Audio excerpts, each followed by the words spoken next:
आज या पत्रकार परिषदेच्या माध्यमातून महाराष्ट्रातल्या तमाम माझ्या मराठी समाज बांधवांना, बंधू भगिनींना, संपूर्ण राज्यातील जनतेला मी या पत्रकार परिषदेच्या माध्यमातून विनंती करतो आणि माननीय राहुल नार्वेकर साहेब, विधानसभा अध्यक्ष यांच्याकडं मी या तालुक्याचा लोकप्रतिनिधी व महाराष्ट्र विधानसभेचा सदस्य या नात्यानं जी सातत्यानं या महाराष्ट्र राज्यामध्ये मराठा आरक्षणाच्या संदर्भामध्ये मग हे आरक्षण ओबीसीतून द्यावं, कुणबी प्रमाणपत्राच्या बाबतीमध्ये, SCBCच्या बाबतीमध्ये, EWSच्या बाबतीमध्ये जे सातत्याने वेगवेगळे संदर्भ दिले जातात, वेगवेगळे आंदोलनं उभा केली जातात किंवा होतात, या अनुषंगानं प्रत्येक राजकीय पक्षाची किंवा प्रत्येक संघटनांची वेगवेगळी भूमिका असते।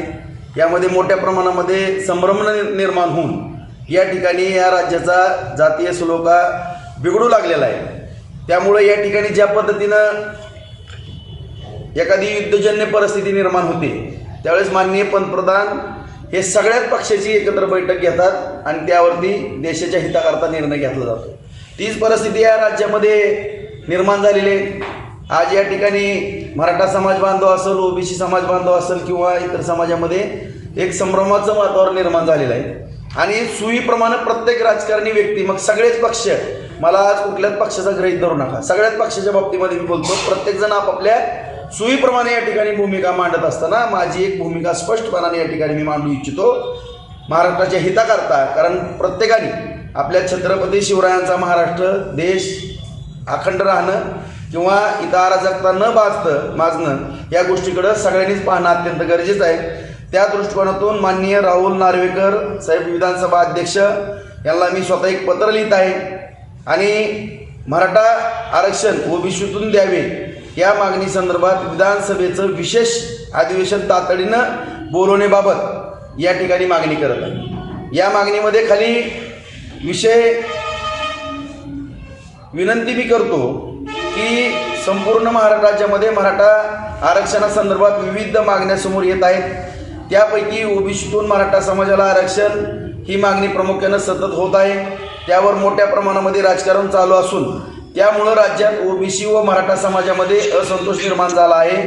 त्यामुळं काही जिल्ह्यात तर ओबीसी यांना मराठा यांनी बोलायचे नाही, एकमेकाच्या सुखदुःखात जायचं नाही, हॉटेल, पान टपरी दुकान अशा ठिकाणी एकमेकाच्या दुकानातून माल खरेदी करायचा नाही, असे प्रकार मोठ्या प्रमाणामध्ये राज्यामध्ये चालू आहेत।